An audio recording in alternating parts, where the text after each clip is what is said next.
Nah, terkait diskusi kali ini, pilkada untuk siapa gitu ya, kenapa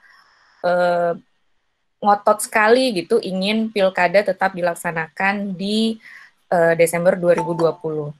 Nah, pertama mungkin saya latar belakangnya soal Perpu nomor 2 tahun 2020. Ini Bapak semua pasti sudah baca perpunya ya. Kira-kira di perpu ini itu hanya memberikan kewenangan kepada KPU untuk bisa menunda pilkada secara nasional, karena sebelumnya di Undang-Undang Pilkada kan sifat penundaan itu bersifat daerah per daerah. Lalu jika kemudian nanti masih terbuka kemungkinan untuk menunda lagi atau untuk melanjutkan tahapan pilkada itu harus dengan persetujuan antara KPU, pemerintah, dan DPR. Jadi tidak menjadi kewenangannya KPU sendiri untuk menentukan kapan, untuk menentukan apakah pilkada ini bisa lanjut atau tidak. Tata caranya kemudian yang diatur dalam PKPU, lalu waktu pilkadanya yang ditunda sampai bulan Desember 2020. Dan kalau ditunda lagi, misalnya masih belum ada kondisi belum membaik gitu ya, sehingga diputuskan untuk ditunda lagi, ya mekanismenya dikembalikan seperti awal tadi, berdasarkan persetujuan bersama antara DPR, KPU, pemerintah, dan DPR. Nah, kemudian tadi yang menjadi tantangan adalah pertanyaan Fadli gitu ya, apakah langsung bisa gitu? Kalau kemarin melihat streamingnya PKPU tahapan program dan jadwalnya KPU, itu tahapan dimulai mungkin sekitar 6 Juni atau pertengahan Juni yang ya tidak kurang dari 1 bulan lagi gitu. Sementara kita juga dihadapkan dengan kurva penyebaran COVID ini yang masih terus meningkat gitu ya. Sekarang angkanya sudah 17 ribuan dan kemungkinan naiknya tuh masih ada gitu. Kita belum dapat indikator yang menyatakan bahwa oh ini sudah tanda-tandanya landai, kurvanya landai atau menurun gitu. Nah, ada beberapa hari yang lalu ya, di awal minggu lalu, Perludem sempat berdiskusi dengan beberapa penyelenggara pemilu daerah menanyakan kesiapan penyelenggara pemilu di daerah menyelenggarakan pilkada di tengah pandemi. Kalau ditanya apakah penyelenggara pemilu siap di daerah, ya mereka akan bilang siap gitu. Kalau memang begitu aturannya gitu ya, aturan itu tidak diubah, tetap akan di Desember, ya KPU memang harus menyelenggarakan itu. Tapi ada beberapa pertanyaan, misalnya bagaimana menjamin penyelenggara yang tidak terinfeksi ketika mengerjakan tugasnya.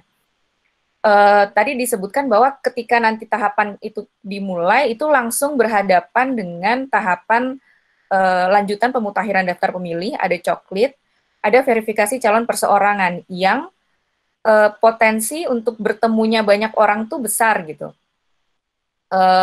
Misalnya coklit gitu ya, petugas kan datang dari rumah ke rumah, harus seperti itu kan mekanismenya, datang dari rumah ke rumah.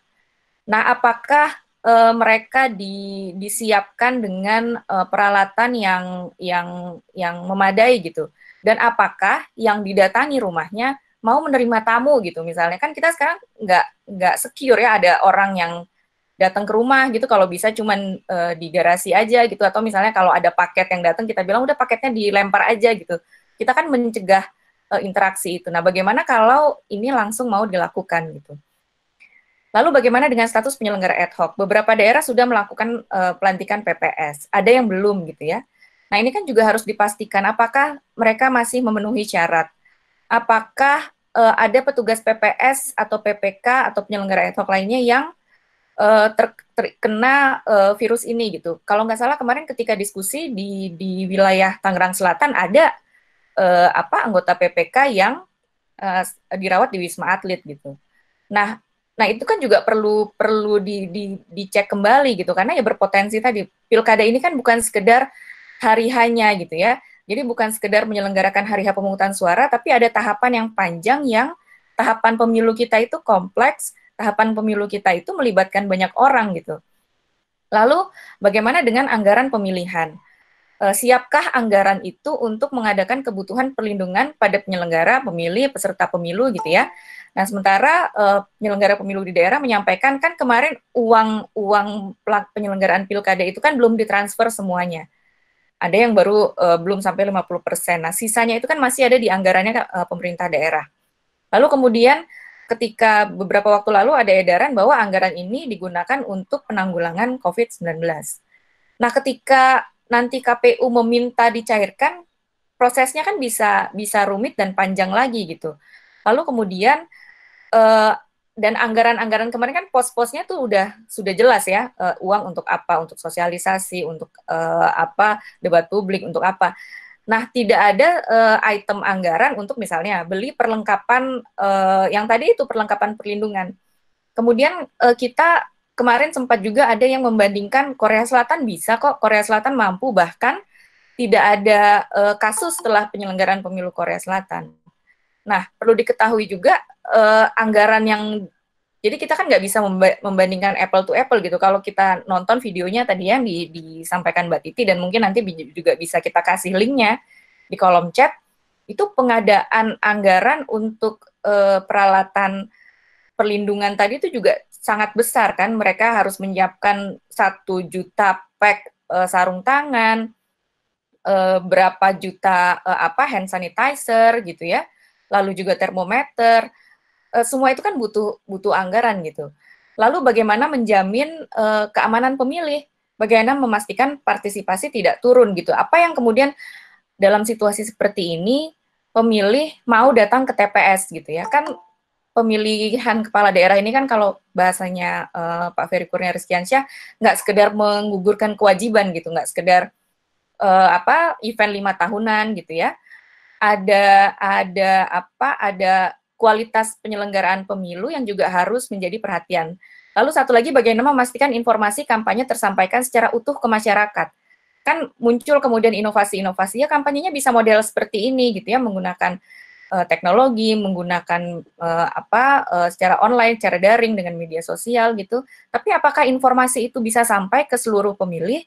Lalu apakah semua bisa mengakses teknologi gitu ya? Nah, salah satu prinsip pemilu yang harus dijaga kan juga keadilan. Keadilan bukan hanya bicara mengenai kontestasi yang adil, tapi kalau ada pemilih atau masyarakat yang tidak dapat informasi yang utuh kan juga bisa dibilang ini nggak adil gitu. Artinya hanya informasi itu hanya bisa didapat oleh mereka yang bisa mengakses teknologi. Kan artinya tidak adil bagi mereka yang tidak bisa mengakses teknologi gitu. Ini yang perlu pertanyaan-pertanyaan ini yang kemudian muncul dari teman-teman penyelenggara pemilu di daerah.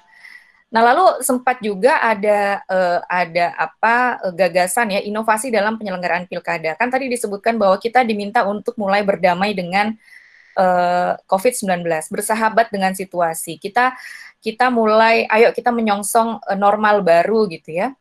Tapi apakah penyelenggaraan pemilu ini juga disiapkan untuk penyelenggaraan pemilu dalam situasi normal baru gitu? Tadi yang disampaikan oleh Mbak Titi.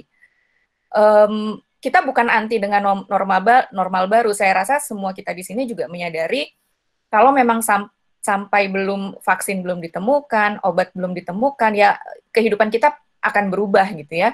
Ada pola kehidupan kita yang berubah. Tapi kan tidak bisa penyelenggaraan pemilu juga begitu saja gitu ya. Cukupkah undang-undang kita gitu ya, regulasi kita untuk menyelenggarakan pilkada dalam situasi normal baru. Sementara Perpu 2 tahun 2020 dan juga undang-undang pilkada itu kan menyelenggarakan pemilunya dalam keadaan yang normal saja, yang biasa-biasa saja, nggak ada pandemi gitu ya.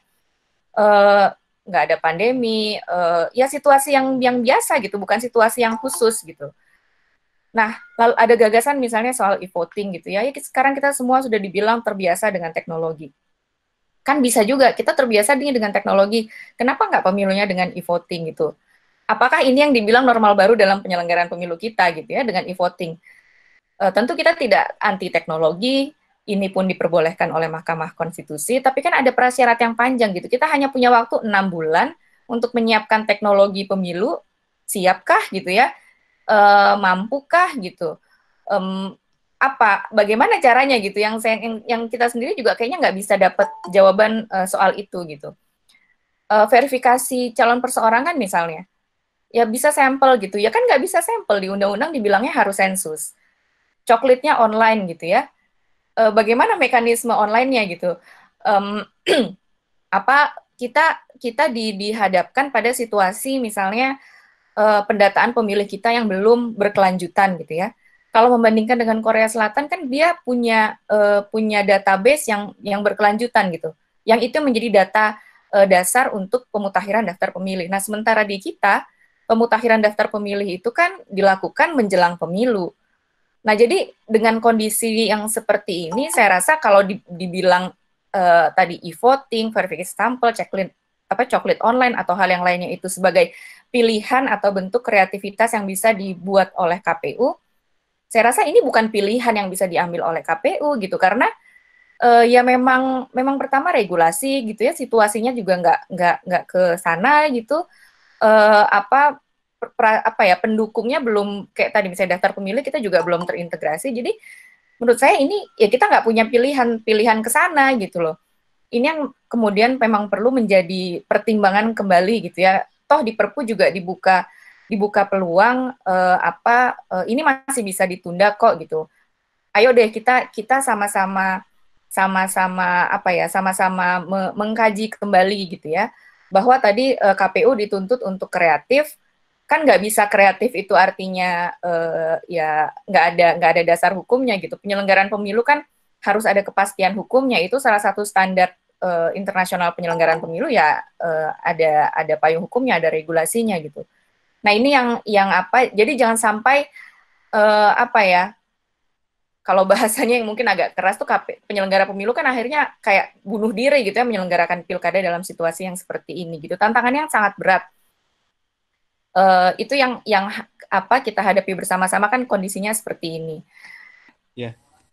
Nah, tadi gini, jadi soal catatan Perpu ya, ini slide saya yang terakhir. Tadi Perpu kan tidak memberikan jawaban ya. Undang-undang pemilu kita juga masih mengatur penyelenggaraan pilkada dalam situasi normal. Ada beberapa hal misalnya, ketika KPU diharuskan untuk mendapatkan persetujuan dari pemerintah dan DPR untuk melakukan penundaan pilkada. Nah, ini kan kemudian bertentangan dengan pasal 122 ayat 3 yang menyatakan tata cara dan hari pemungutan suara menjadi kewenangan KPU. Lalu ini mengusik kemandirian penyelenggara pemilu gitu ya, harus berkoordinasi dilakukan dengan lembaga yang bertanggung jawab dalam penanggulangan bencana. Sifatnya pun koordinasi bukan persetujuan bersama. Pilkada Desember tentu bertentangan dengan penanganan COVID-19. Jika pilkada Desember, pilkada mesti dimulai Juni, dan itu tadi belum tentu itu sudah berakhir gitu. Belum tentu sekarang sudah pertengahan Mei gitu ya, kita masih ada belum tanda-tanda tuh kayaknya situasi ini akan membaik atau ya setidaknya kurvanya melandai gitu. Padahal situasi tanggap daruratnya kan sampai 29 Mei. Jadi pertanyaan juga apakah tanggal 29 Mei itu akan diperpanjang atau ya sudah selesai gitu. Nah, kalau selesai apakah langsung kita ini bisa beraktivitas seperti biasa? Kan tentu ada masa pemulihan. Berapa lama pemulihannya gitu. Nah, ini yang situasi-situasi seperti ini gitu ya. Nah, kalau banyak yang membandingkan dengan negara-negara lain tadi yang seperti disampaikan Mbak Titi, memang ada situasi yang berbeda gitu. Ada kematangan di masyarakat yang juga berbeda. Penyelenggaraan pemilu di Korea Selatan bisa berhasil, bisa tidak ada klaster baru karena pemilu, karena ya semuanya mendukung gitu ya, lingkungannya mendukung, undang-undangnya, anggarannya, penyelenggara pemilunya, masyarakatnya juga kedewasaan masyarakatnya juga baik gitu, juga tertib, dan juga di sana dilakukan tes yang sangat masif kan, sehari bisa 10.000 tes gitu. Nah ini yang menjadi catatan saya bahwa penyelenggaraan pemilu kita itu kan tidak sekedar hari H kapan pemungutan suara gitu. Ada tahapan-tahapan lain yang potensi mengumpulkan banyak orangnya tuh besar gitu ya. Kampanye, lalu misalnya nanti mau pendaftaran peserta pemilu gitu ya. Mungkin bisa dibatasi, tapi sepanjang ini kan kalau orang daftar ke KPU gitu kan pendukungnya ikut gitu ya. Nah, bagaimana mengantisipasi hal-hal tersebut?